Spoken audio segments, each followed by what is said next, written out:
माननीय अध्यक्ष जी, मैं आपके आभारी हूँ कि आपने मुझे वर्ष 2022-23 के लिए पतन, पोत, परिवहन एवं जलमार्ग मंत्रालय के नियंत्रणाधीन अनुदान मांगों पर बोलने का अवसर दिया है। अध्यक्ष जी, हमारे देश का समुद्री व्यापार बहुत प्रसिद्ध है, हमारी विरासत है। 5000 साल पुराना हमारा इतिहास है और चाहे हड़प्पा काल से लेकर और हम आधुनिक काल तक आए तो लगातार हमारा अनेकों महाद्वीपों के साथ व्यापार होता रहा।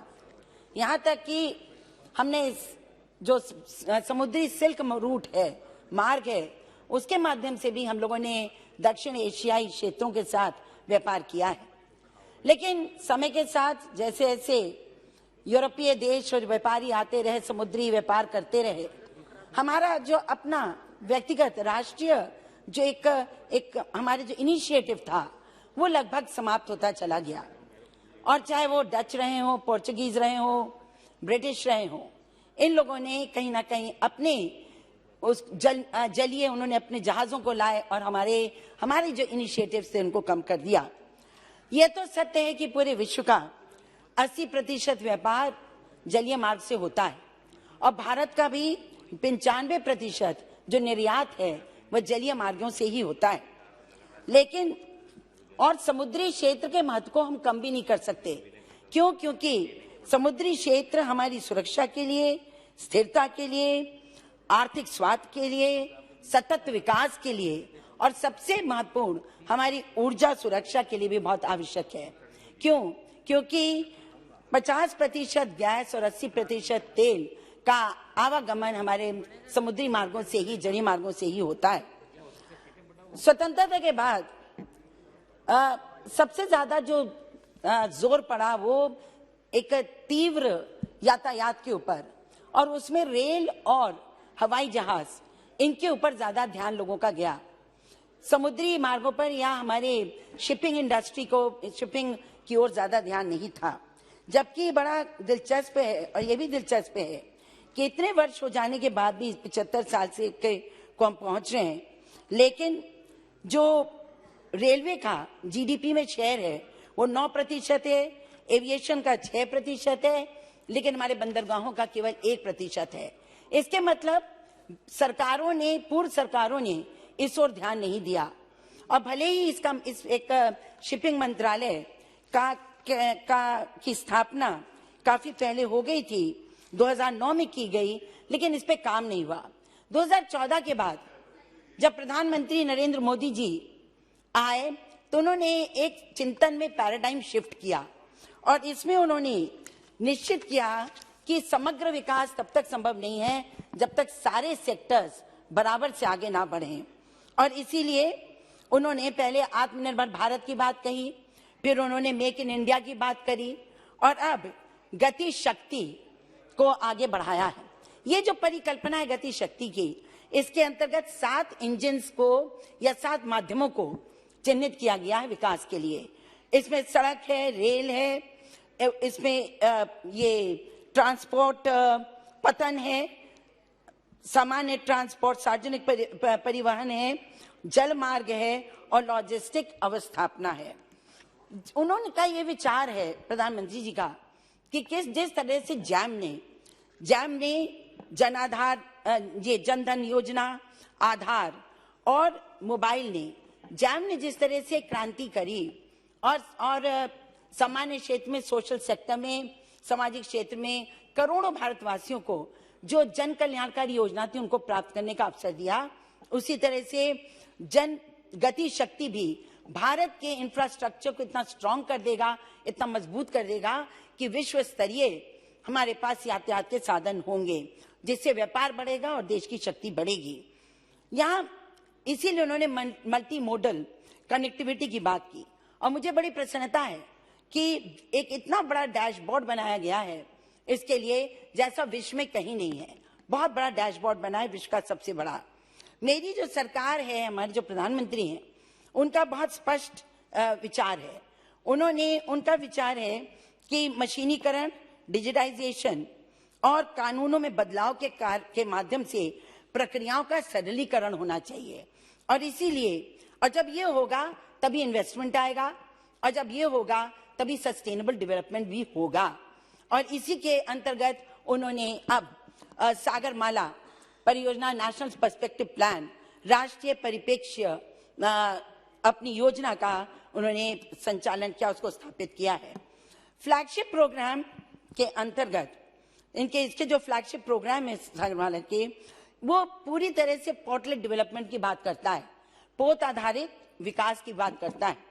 और हमारी जो नेविगेबल वाटरवेज हैं, जहाज चलने वाले जो योग्य मार्ग हैं, जो पानी है, जल है, वो 14,500 किलोमीटर है, 14,500 नेविगेबल वाटरवेज। अटल जी ने 2003 में प्रारंभ किया था, शुरुआत की थी कि यहाँ पर अब क्रांति कुछ परिवर्तन होना चाहिए, आधुनिकीकरण होना चाहिए। और अब जाकर 2015 में जब सागरमाला आई तो उनके परिकल्पना को यथार्थ रूप देने का काम नरेंद्र मोदी जी कर रहे हैं। नरेंद्र मोदी जी का विजन क्या है? वो चाहते हैं भारत में विश्व स्तरीय पोर्ट्स हो, पोत हो, जहाज का निर्माण यही हो, हम हब बने मरम्मत के, रिपेयरिंग के भी और जहाज निर्माण के भी, व्यापार में बढ़ोतरी हो और तटीय क्षेत्रों में प्रत्यक्ष और अप्रत्यक्ष विकास भी हो, क्योंकि हम समाज को छोड़कर आगे नहीं चल सकते। तो इसलिए जो लोग तटीय जीवन बिताते हैं उनके लिए भी रोजगार और विकास की संभावनाएं मजबूत होनी चाहिए। इन्होंने अनेक कानूनों में ईज ऑफ डूइंग बिजनेस से करते हैं शुरू। ईज ऑफ डूइंग बिजनेस के अंतर्गत जैसे हर क्षेत्र में सरलीकरण किया जा रहा है, वैसे यहाँ भी हुआ। यहाँ पे जो अब हमारी सरकार ने पिछले 7-8 सालों में करीब 1500 से ज्यादा जो ऑब्सोलीट हमारे कानून हैं, जो अनुपयोगी कानून हैं, उनको समाप्त किया। 25,000 से ज्यादा नियमों को बदला। और इसी के अंतर्गत ईज ऑफ डूइंग बिजनेस को बढ़ाने के लिए उन्होंने अनेकों एक्ट्स को दिया है। अभी तो 5 ही मिनट हुआ होगा, प्लीज। 1963 में पोर्ट्स ट्रस्ट को हटाकर मेजर पोर्ट अथॉरिटी एक्ट को लाया गया।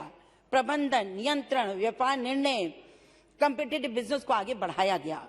मॉडल कंसेशन एग्रीमेंट 2021 व्यापारिक विवादों को समाप्त करने के लिए, त्वरित समाप्त करने के लिए आर्बिट्रेशन का राइट और मुआवजा, शुल्क राहत, लाइसेंस शुल्क में कटौती करने का अधिकार भी पोर्ट अथॉरिटीज को दिया गया। शिप रिसाइकलिंग एक्ट 2019, आज शिप रिसाइकलिंग में भारत इंटरनेशनल हब बन चुका है। और शिप बिल्डिंग में भी उन्होंने ये जहाजों के निर्माण में भी यह नियम बन गया है कि right to recall Indian shipyard को होगा। जब वो मना करेंगे तभी आप कहीं और इसको दे सकते हैं।